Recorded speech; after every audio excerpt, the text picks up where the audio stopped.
Hi, I'm Reggie Turner. I'm here with Jim Miller, and the FlipSide starts right now.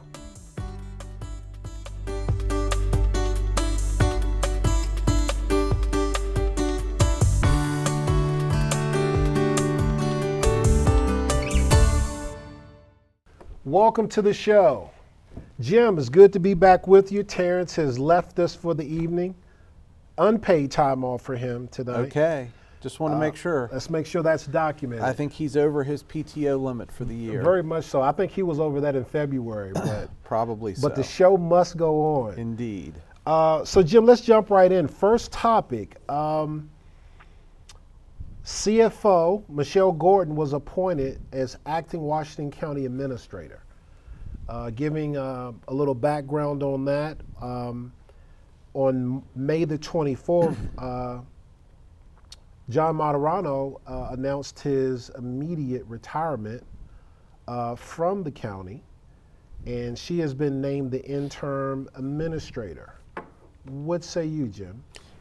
So it's interesting. If you look at the article in the Herald Mail, clearly there's a backstory here that I guess they can't talk about because it's a HR related issue. But first of all, Commissioner Barr, who I have a great deal of respect for, suggests in the article that he was not happy with the way Martirano's departure came about, and he and Wayne Kiefer. Yeah, Wayne Kiefer also voted against appointing Michelle Gordon to the position. So again, there's a backstory here. I don't know what it is. I think that from my perspective, this is not the first time we've gone through a change in county administrators. We have most of the commissioners that sit on the board today have been through at least one other of those changes, and I think in all cases it's ended up working out pretty well, so I hope this will be too. John Barr also said that while he voted against it, he was going to do his best to work with her, and the article led me to believe, and this is opinion, this is not fact, the article led me to believe that his main issue may not have been with the incoming candidate, but more with the process and the fact that if they have this interim in place, it may slow down the hiring process. Because this is not the only open position they have. They have some fairly high-level positions open. They have a HR director, they have this position. There's a lot going on at the county, and it'll be interesting to see what comes up in the next week or 2 weeks or month. A few things in regards to this. First, are you concerned with the amount of turnover in regards to leadership in the county? No. Well, yes and no.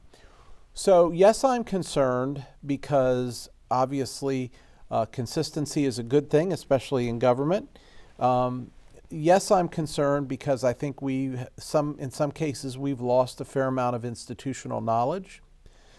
Yes, I'm concerned because I don't think it's a great look for any organization when they have a higher than normal turnover, especially at the high level positions. But no, I'm not concerned from the standpoint that there's a lot of turnover going on everywhere these days. That is the market. It is still, despite the fact that Terrence would tell us that winter is coming, it is still a seller's market in human resources at this point for certain positions, and these may be some of them. You know, the other thing that comes out of this article is Commissioner Barr referred to that the actions that were taken 2 weeks ago that did not help, and that we're our own worst enemy. I saw that. Now, if we look at 2 weeks before the 24th, you had the budget hearing that was on the 9th. Now, if you watch county commissioner meetings, there was some hubbub coming up about that meeting. Matter of fact, former school board candidate Dave Williams spoke in the public comment portion after that meeting, and his concern or contention was, and I can't verify this because I was not at the meeting, and I unfortunately did not watch the play-by-play because I was watching too many NBA playoffs to watch the play-by-play. But his concern is that in the 3-2 vote for the county commissioners to vote on the budget, that Robert's rules of order were not followed. And he was alleging that Commissioner Klein called for the vote, which would have been incorrect because obviously he is not the president to call for the vote to move that forward. And his concern was, and he laid out in detail in that county commissioner meeting, how Robert's rules of order were not followed. So when I look at this article referencing to what happened 2 weeks earlier, and considering right after the budget was passed, basically, Martirano retires and moves on, it seems there's something around that process where a lot of this contention is coming up, because there's two things that happened. The 3 commissioners that voted for the budget as it was, leaving out some of the issues like more funding for seniors and the school budget, what's left out was the same 3 commissioners that voted in favor of Michelle Gordon.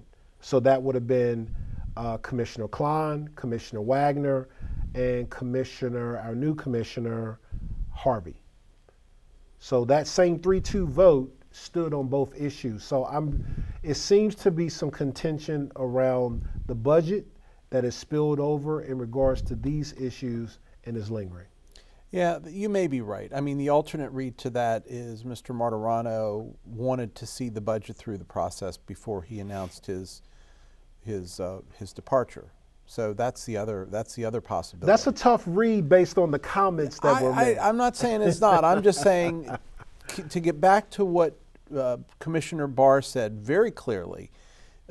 It's not something he could talk about in the open because it was regarding personnel matters. So, I mean, I don't know. We're speculating here. Let's talk about Ms. Gordon. So I have met her, I think maybe once.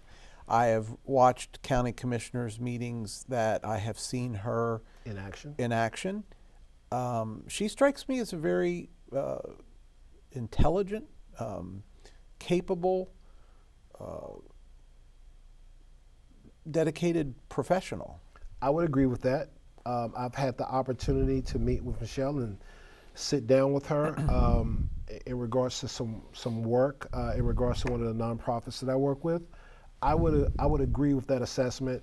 I think it's kind of unfortunate because there's a lot we don't know, but I think it's unfortunate that her filling in this interim space and then obviously having the opportunity to perform and possibly move into the seat permanently, depending on how the search goes, is a little muddied by the circumstances that, from the outside looking in, had nothing to do with her in regards to some of the contention around the budget, or maybe it has more to do with her than what we know about.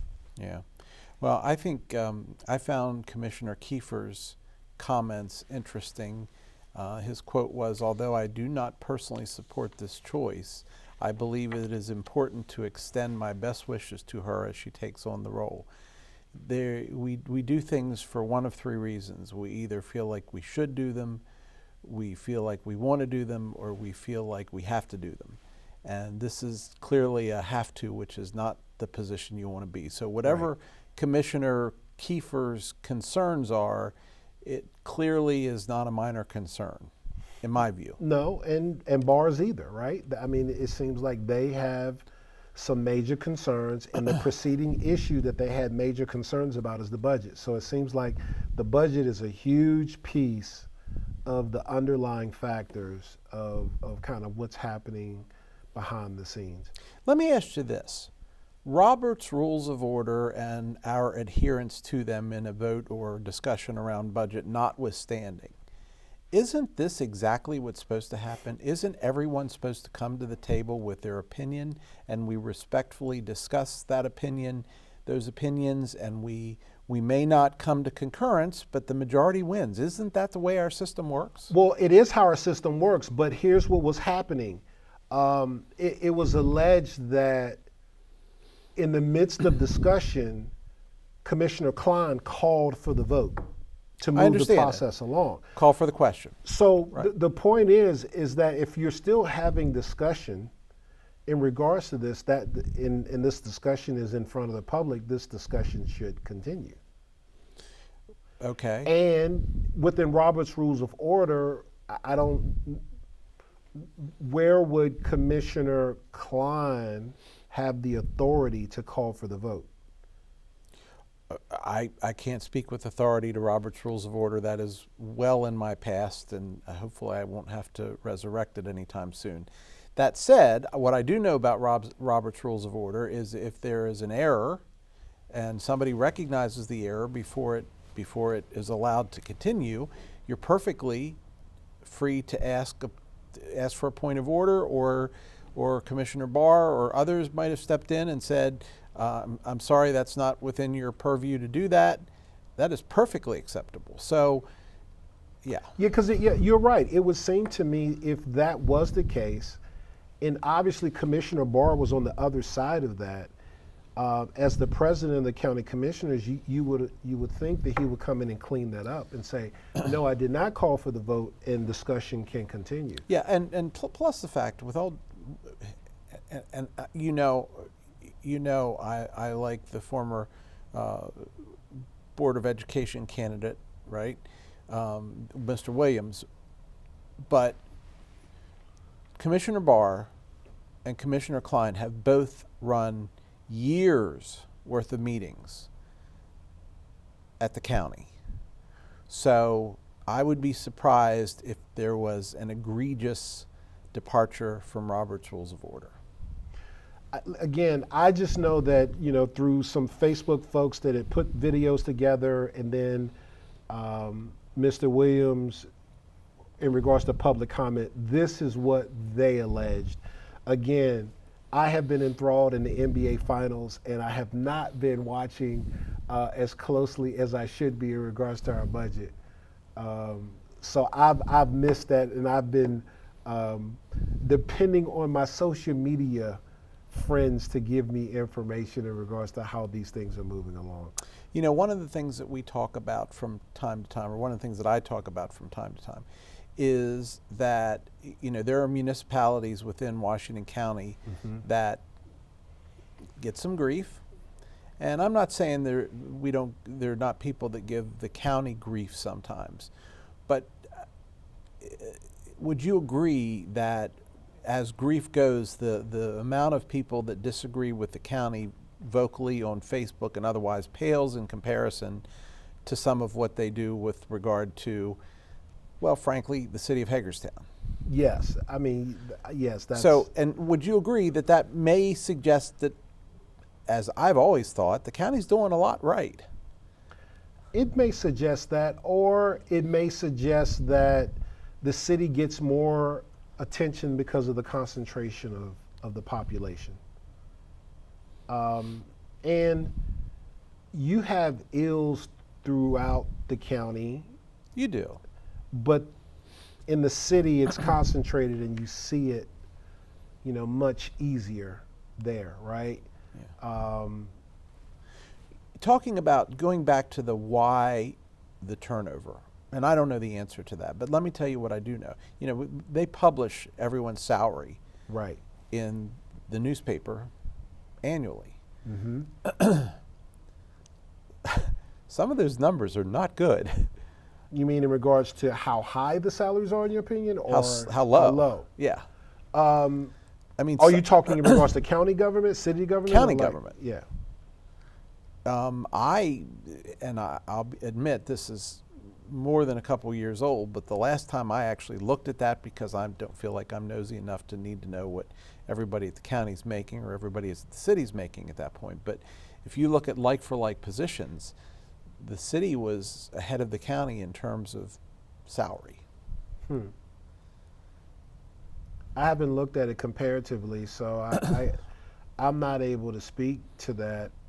in regards to how those are. But regardless, and for actually, But these numbers are going to come up again, right? Because we're in the midst of a search. right. In these positions we're talking Well, about. and even if you look at what they've advertised, the salaries for the different positions, and the director of human resource position, I saw an ad Facebook somewhere Yeah. about that, and I saw the salary, and I'm like, wow, that's relatively low for a position of that scope and responsibility. Yeah. You know, how many employees does a county have? That's a big job. Very much so. And you know, the CFO, look at this is not a small budget that person, in this case Ms. Gordon, has managed, and her predecessors. And by the way, apparently we do a pretty good job, as evidenced by our bond rating. Yeah. Agreed. I just hope that, I don't know if we want to call it infighting or disagreements. Let's call it disagreement. Let's call it disagreements. Because infighting suggests that we have a major problem. And I can't imagine that's the case at this point. No, but there's been some folks getting rubbed the wrong way. It feels like it's heightening up a little bit. But I hope this doesn't discourage Michelle in regards to the opportunity that she has in front of her, and for how she can serve the citizens, and, you know, have her name in the arena, you know, if she wants that position long term, or if this is stopgap. You know, the other thing that's not discussed in this article, I don't believe, is will she wear both hats in the interim? Yeah, I don't know. Because, yeah, that's a good question. A lot more information to get. Very much so. So it'll be interesting to see how this shakes out. It'll be interesting to see what their process looks like in regards to their search. But, you know, there's three commissioners that are happy with her, you know, at least as the interim solution. So we'll see how that moves along. And 3 out of 5 ain't bad. 3 out of 5 ain't bad. It's majority rules in this particular situation. But, you know, as residents of the county, we want her to do a great job. Absolutely, we do. For us, and we would hope that you know, all the other stuff behind the scenes that we don't know about will work itself out, and she can keep the county moving forward in a positive direction. But I believe she can, though, and I think that she'll be a viable candidate for the job long term as well. So 100%. All right, Jim, we have some more interesting topics from around the state to talk about, but let's take a break right here, and we'll come back and we'll jump into them. I'm looking at my cheat sheet over here. We're going to talk a little bit about the Chesapeake Bay, All right. and oysters when we come back. Stay with us. We'll have more of the flip side after the break.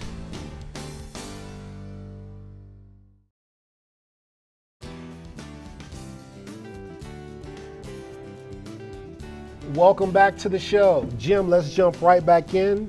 There was a consumer guide that was criticized for saying to avoid Chesapeake oysters. Giving a little background on this, the Seafood Watch is a publication that's been around since the 1990s that basically talks about seafood around the country in regards to what they consider good and what to avoid in different areas. And the last time that this survey was out was 2018, where Chesapeake oysters was fine on their list. And then coming into today, their draft review says to avoid oysters here, and that's caused quite an uproar in this neck of the woods. What say you? So first of all, the Seafood Watch is owned by the Monterey Bay Aquarium. Yes. Monterey Bay is in California. California, yes. So they are several thousand miles to the west. Yes. And I would be interested to see what data they use to come to the conclusion that people should not eat Chesapeake Bay oysters. And it may be very valid. I don't know. The article didn't say that, and I couldn't find a lot of supporting material to suggest exactly what they used. So the question becomes the question becomes why? Mm-hmm. Why are they saying this? And in my mind, there are two potential reasons why they would say that. The first reason is sustainability. And they actually say the word sustainable in there. So maybe the concern is that if if people eat at the historical level with Chesapeake Bay oysters, we're going to deplete the population such that they're going to become endangered. The second issue is bay health. And after we get through this notion of talking about the potential for the sustainability, we have some data on bay health as well. But that's my opinion. Well, the tough thing about this is that, many from the oyster industry, scientists, and others from this area are really concerned about this report. The other thing is that this was just a draft, so this is, and I actually went to the Seafood Watch site, so this is not there. This was their draft report. But there was no explanation given either. And also, some of the other things that were spoke about in this article is that, the organizations in the oystermen here, they were not contacted for this. Right. So there's some gaps in this, and the impact is the thing, because I did a little search in regards to this, and in Maine, the lobstermen earlier this year filed a multi-million-dollar lawsuit against Sea-Watch for the exact same thing of downgrading them. And it has had a substantial impact to the bottom line, where some businesses have lost their main, their main suppliers and things of that nature because of the impacts of their report. So this Sea-Watch is not some obscure publication. It is one that is well regarded and has a direct impact on the industry with their words and their synopsis. But did you find any supporting data? They say, and in fact this article says, since 1999 the Monterey Bay Aquarium Seafood Watch program every few years has been offering what it says are science-based recommendations. What science? Right. I did not dig deep enough into the website to see supporting data. I couldn't find it. In regards to that. That's not to say it doesn't exist. Right. It's not to say that it doesn't exist, but in this draft report, there was no data, and that was part of the concern. But if you're a part of the oyster industry along the Chesapeake Bay, your concern is what damage even the draft report can do to business and the livelihood. Well, and it's interesting. This article, the other interview that they did was with a guy named Robert T. Brown Sr., who's the president of the Maryland Watermen's Association, and his quote was, "They have no idea what they're doing." Would you expect him to say anything else, even if they did know what they were doing? So I think there's holes on both sides of this article in terms of reporting. There's holes on both sides in regards to reporting, but there's not enough data or information out there that justifies their report.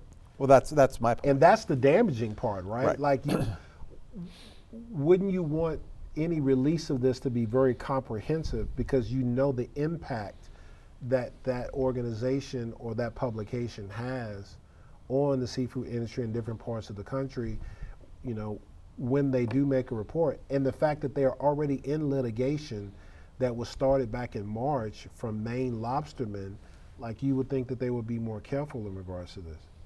Yeah. Well, Mike Wilberg is a fisheries scientist with the University of Maryland for environmental science, and he led the development of the Maryland Department of Natural Resources stock assessment. And he thought that his comment was that Seafood Watch drafters applied an overly broad and uneven brush when rating the sustainability of oyster stocks along the East Coast. And he suggested it failed to appreciate the complexities of the bay's oyster population and how it varied from one thing to another. So what science is available, it sounds like other scientists in the state of Maryland are questioning its validity. Yeah. So I'm looking at the article in regards to Maine lobstermen. So last year, Maine lobstermen hauled $389 million worth of lobster last year. That was a 10-year low after this report came out against them in 2022. Wow. And it's basically saying that confidence has been lowered in them. So this report has a direct economic impact on those in business, and obviously that's why Maine lobstermen are suing. You know, one business reported their losses to be over that time frame up to $75,000. So this is a big deal. But for you, Jim, do you like oysters? I love oysters.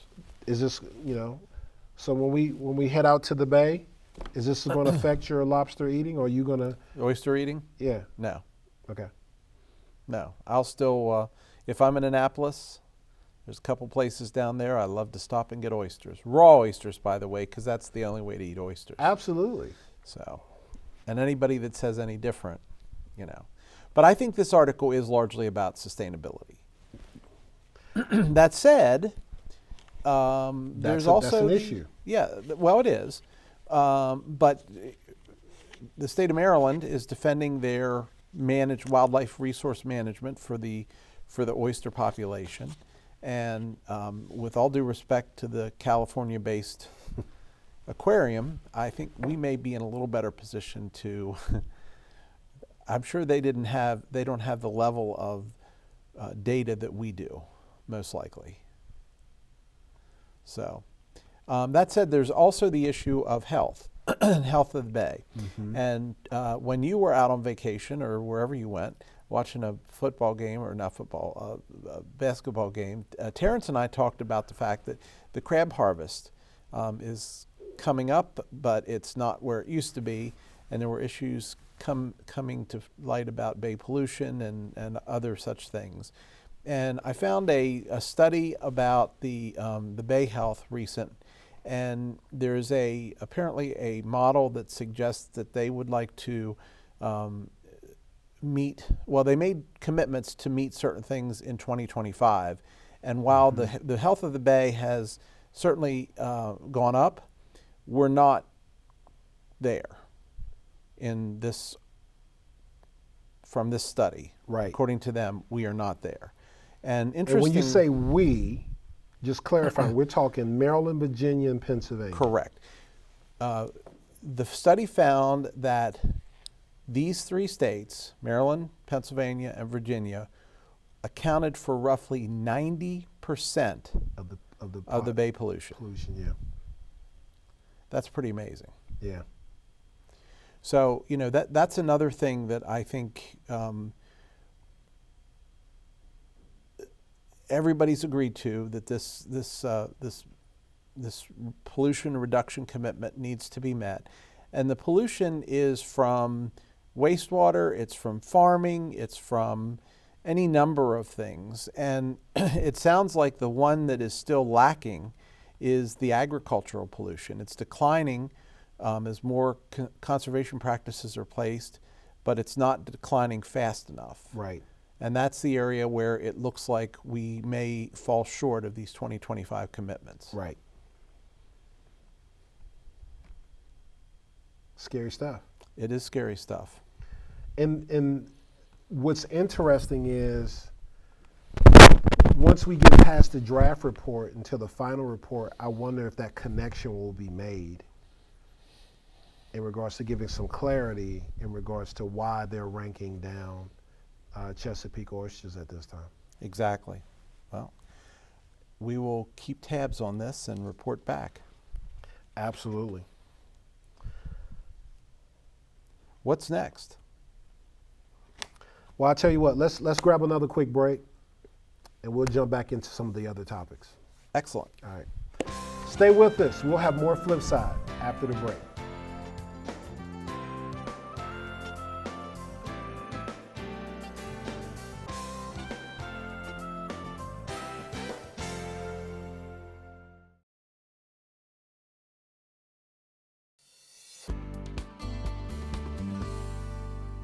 Welcome back to the show. Jim, let's jump in. New details in regards to the Senate race. Our state's, or actually our U.S. Senate race. Right. A poll was floated where John Angelos, who's the son of Baltimore Orioles owner Peter Angelos, whose name was floated in a poll. I would imagine he paid for that poll to get a sense of where he sat. But right now, when we look at candidates for this race, we have Prince George's County Executive Angela Alsobrooks. We have our representative Congressman David Trone. Right. And we have Montgomery County Council member Will Jawando. And Well, that's the candidates that have. that's the candidates that have announced. Right. Jamie Raskin has come out and said that he would make his decision before the 4th of July. So it looks like in the next weeks we'll hear in regards to if another high-profile candidate will jump into the race. Another high-profile Democratic candidate. Yeah, because from everything that I've seen, the Republicans aren't going to make a real true play at this seat. And obviously, you haven't heard anything from the Republican side at this point in regards to who's running, so it looks to be the case. Does that make sense? The demographics are tough for a Republican to win this seat. Demographics are tough for a Republican to win the governorship in Maryland, and we did it the last 8 years. Well, the candidate that you're talking about that pulled it off does not want to run for this seat. Well, I get that. So That's because he's got bigger goals. well, but here's the thing, though. Can you name a Republican that will be competitive in this race in this state that you can think of, other than Hogan? No. I think what this does, if David Trone gets it, I think that puts our delegate Neil Parrott one step closer to the congressional seat that he's tried for the last 2 cycles. Oh, absolutely. I mean, it's. I don't think David Trone's a shoo-in, though. I mean, David Trone had a tough time against a Republican. If you listen to Cronkite and T, we kind of said that Trone is not the front runner in this race. But Trone will play better. Do you agree? Trone will play better in the city and down. No, he will not. Trone plays better out here. And this is not where the population is. And the other thing in regards to this, but here's the thing in regards to Trone. Trone has lasting power, right? Because he has the money. So he'll be able to, he's already flooding the airways, especially in Prince George's County and other places. So his money will keep him viable in the race. But if you look at it in regards to the Democratic establishment around downstate, they're coming out for Alsobrooks. Just let's see, today's 2 days ago, right? 2 days ago, Brooke Learman, our Right. new comptroller, has endorsed Alsobrooks. And did you see the video? It's powerful. I didn't watch the video. It's pretty powerful. But again, I believe it's going to be tough for Trone to win with money alone, and I don't believe he's going to get the endorsements. There's a lot of thinking that also Brooks was very strong for Governor Moore, and she will pick up that support at some point in time as well. So it'll be interesting. The name that throws a monkey wrench in this race will be if Raskin gets in the race, because now you're talking about splitting votes even more, and I'm not sure who that gives the advantage to. But again, What about this John Angelos guy? Do we elect a guy because he's the son of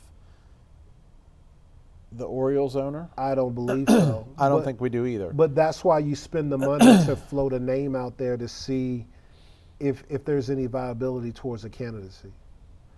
But again, John Angelos, I mean, the family name has recognition, but John himself is not a very recognizable name. But obviously, money wouldn't be an object, right, to the Angelos family in regards to a candidacy. So it'll be interesting to see if that's serious or just something that's being floated. But this race is heating up, and whatever Democrat wins will win this seat. I mean, that's how it goes.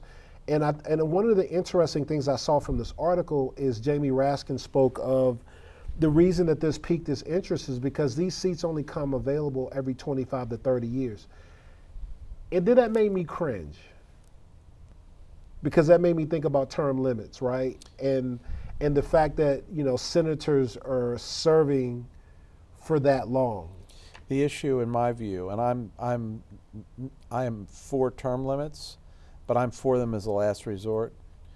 What I'm more in favor of is having a more engaged electorate that just doesn't go in, either doesn't vote at all or goes in and votes for the incumbent because that's the name they recognize. Right. Oh, that guy hasn't, or that woman hasn't ticked me off too bad this last 2 or 4 or 6 years. I'll go ahead and vote for them.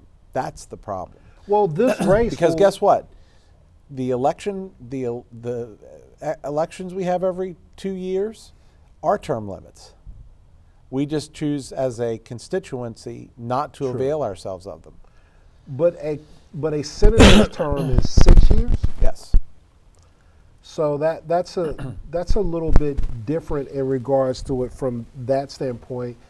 And Raskin also talked about some of the other things that the Senate has the constitutional function over that the House doesn't, that he was that interest him, like advice and consent, Supreme Court nominations, judicial confirmations. So he was kind of speaking to the differences between the two bodies and what may attract him to the race. I know that he's battled cancer. I believe he's been deemed cancer-free at this point. So it'll be interesting to see if he jumps in the race. Obviously, another high-profile name, and I'm sure we'll be back to talk about how much that changes the race. Yeah. Well, the question is, how much do these people want to spend? How many millions of dollars do they want to spend on a job that pays $174,000 a year? Now we know there are other benefits. It's the other benefits, right? Yeah, I get it, but still, I mean, you think about that from a just logical perspective. This job, and a congressman's job, is $174,000 a year. How many millions of dollars? And congressmen have to run every 2 years, right? So they're always campaigning. Exactly. Yeah. Unbelievable. So it should be exciting on the Democratic side to see how this plays out. Some of the things that I'm interested in is that I've seen in some publications where, they talked about how tough a Trone candidacy would be just because he's running purely on his money. And that also Brooks will be compelling from a national standpoint.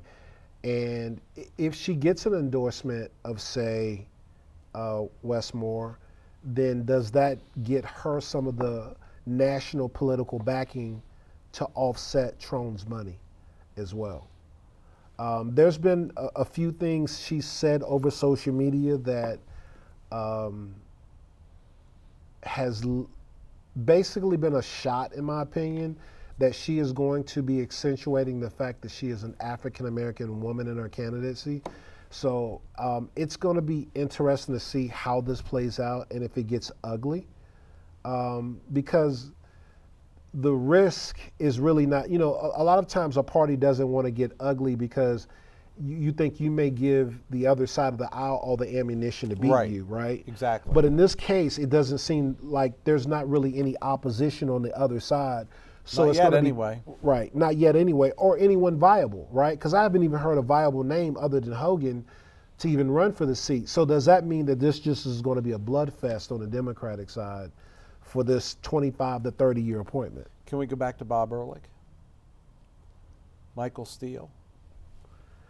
I mean, No, I'm not saying we should. I'm just saying is that, running the list in my mind, those are the kind of Republicans that I would see potentially. I just don't think that they have the juice to get that done at this point. Also interesting about Brooks. That's interesting. Apparently, this is not her first endorsement. She's got several dozen Absolutely. endorsements, including last week, Steny Hoyer. Mm-hmm. So the establishment supports her, and that's the thing. Like, Trone is either not seeking or is not getting endorsements in regards to this, and he's running purely off of his resources. Yeah. We'll see if he can buy it. I think that's the nail in the coffin. I think the disdain for buying an election will keep him from attaining it. And I think a closer examination of his record, especially among African Americans, and how that may line up and be critically looked at in a Prince George's County and some of the other diverse parts of the state. It's going to be interesting to see how that plays. The Montgomery County Council member, Will John Doe, I don't know if that candidate will make it to the primary. Yeah, I don't know. Because I just think the amount of resources that are going to be needed to run, with Trone in the race alone, I just don't know if you're going to be able to garner that type of support to stick it out till a primary, roughly, about a year from now?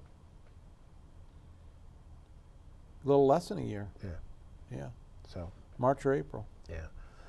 So I'm sure we'll be back in a week or two talking about if Raskin jumps in and how that changes the complexion of the race. And I would imagine if he jumps in, he'll have endorsements walking with him, right? Mm-hmm. We would expect that. So it'll be interesting to see. So, but Jim, let's take a break and then we'll jump back in with our Fast Five. Let's do it. All right.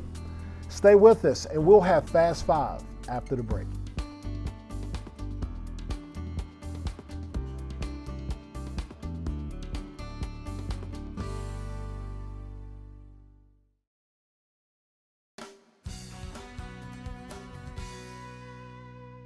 Welcome back to the show.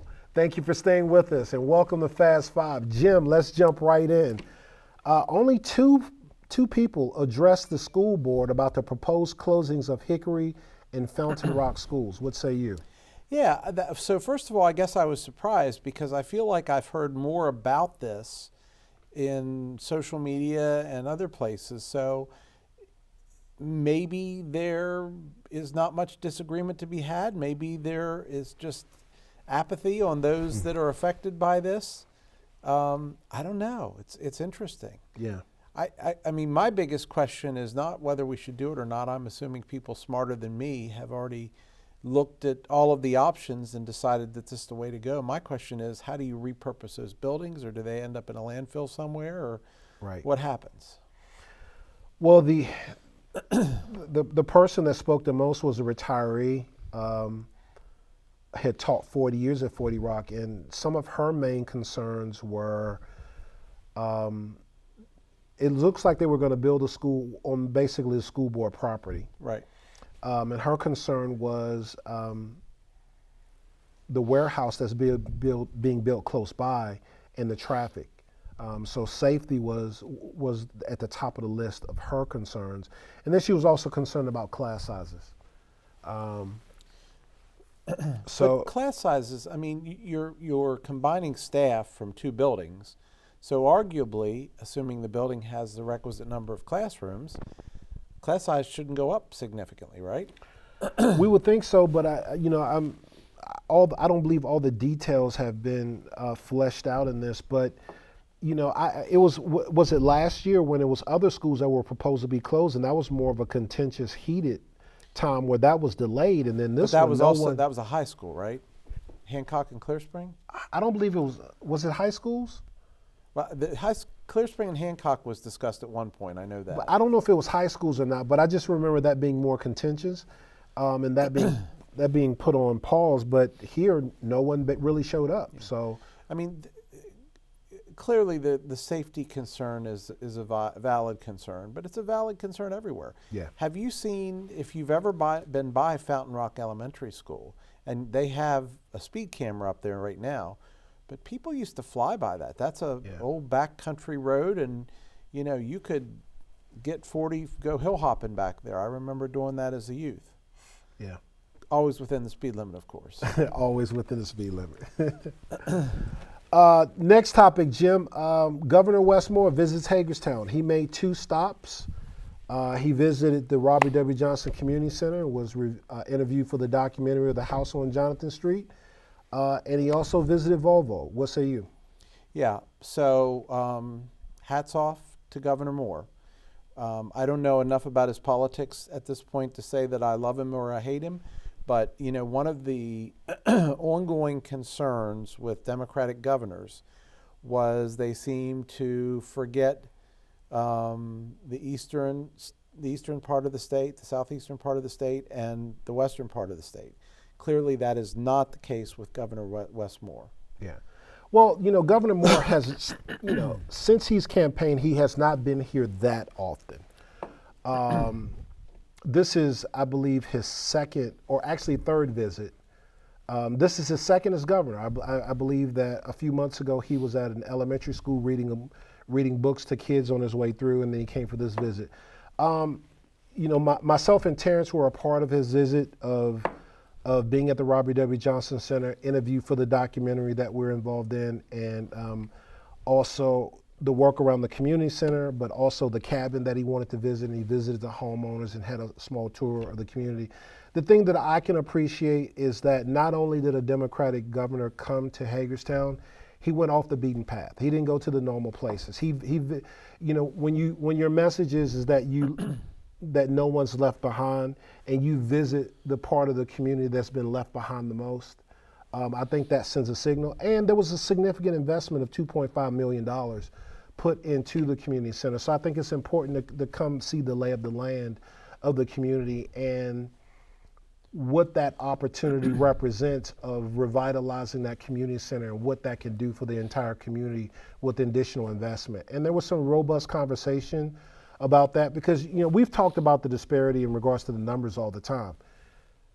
40% home ownership rate in the city of Hagerstown, 14% home ownership rate in the Jonathan Street community, 25% poverty rate in the city of Hagerstown, 37% poverty rate in the Jonathan Street community. So we had really robust discussion in regards to home ownership, entrepreneurship, historic preservation, and how all those things marry together.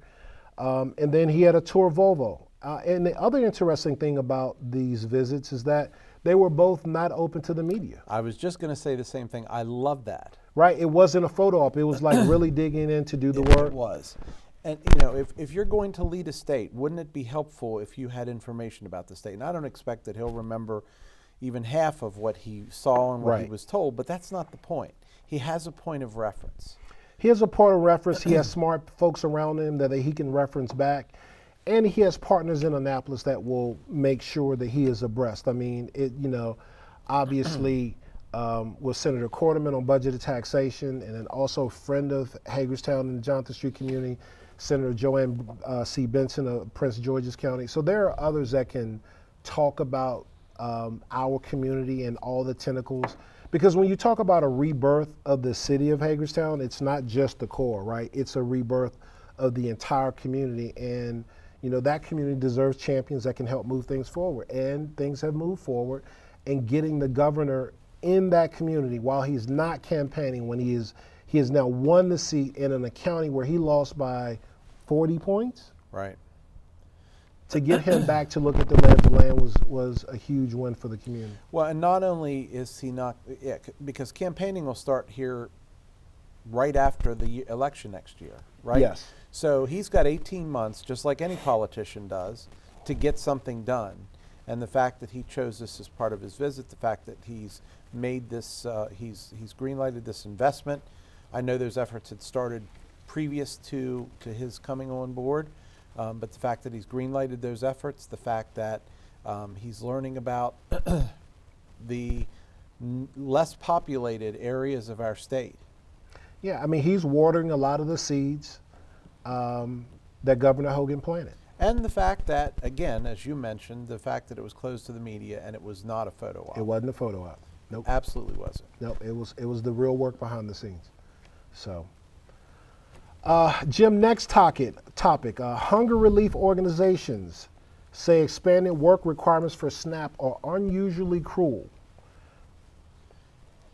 Yeah. Um, so first of all, and I know you pointed this out off air, but this whole SNAP thing affects a very small percentage of our population. Yes. But I guess it's the 80 hours a month or job training that are the issues that they're concerned about. Is that what you read into this? Yeah. This the hunger relief organizations are calling unusually cruel and politically motivated, they say. Yeah. The problem is, I don't know that I have the raw data to suggest whether I agree with them or not. Right. Those that are all about giving this to anyone that is even marginally qualified for it are certainly going to be upset about it. Those of us who are more fiscally conservative say, okay, I don't see a problem with that. Yeah, it's going to be interesting to see where this goes. The other interesting thing that, and this was all, by the way, part of the debt ceiling bill, right? Yes. So this was one of those, I won't call it pork, because it's certainly not pork, but it's tightening the restrictions. But this whole debt ceiling debate was a bunch of foolishness because the sliver of the budget that they were actually debating over was so small.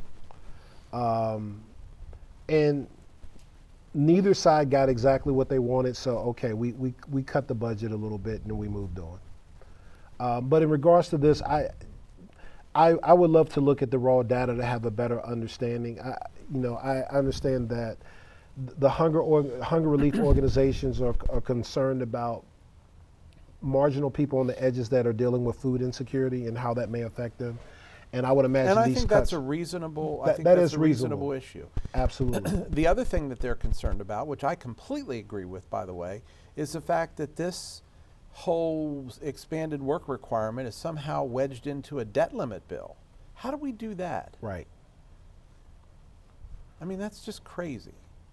Well, that's what the Republicans wanted. I mean, I don't know who you're going to take this message to think that's going to affect votes, but obviously that's what they were working towards. So it'll be interesting. I don't know if we want to call it interesting, but we'll see.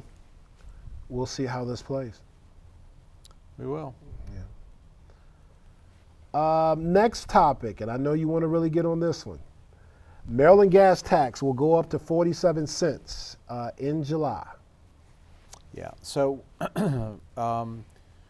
we have Senator Quarterman coming on the show next week. So that is a subject that we will absolutely get into with Senator Quarterman. That was a nice tease. Yes, it was, wasn't it?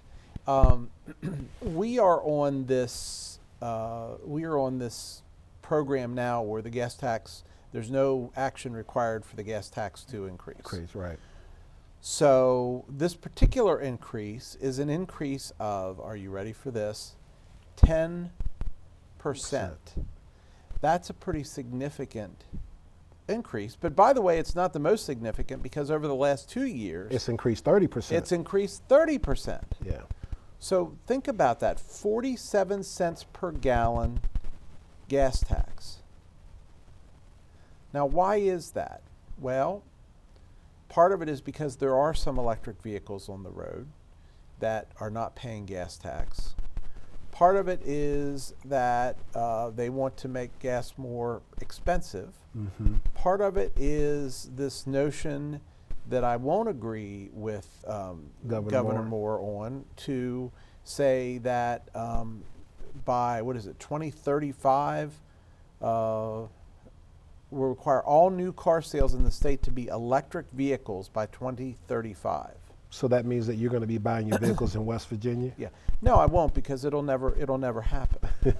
There's no way we can enhance the electrical grid sufficiently to make it happen. And when he talks about vehicles, is he also talking about commercial vehicles? Because have you seen the staggering numbers for if you want to run a 18-wheeler truck on electric? It is beyond belief. But that's the thing. Like, that's a political promise that he won't be held accountable for, Yeah. right? Because I mean, he'll be long gone by then. Yeah. He'll be on to bigger and better things, right? That's what many believe he's being groomed for. But it'll be interesting to get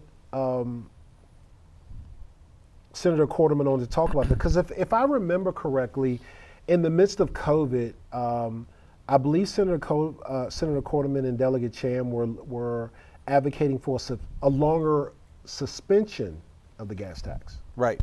Yeah. Yeah. Which they did not do. Yep.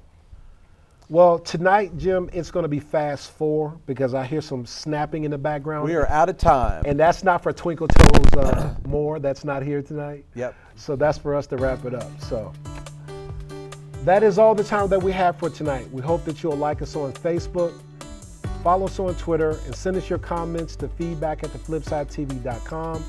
That is feedback@theflipsidetv.com. But most importantly, join us again next week for another episode of The Flip Side.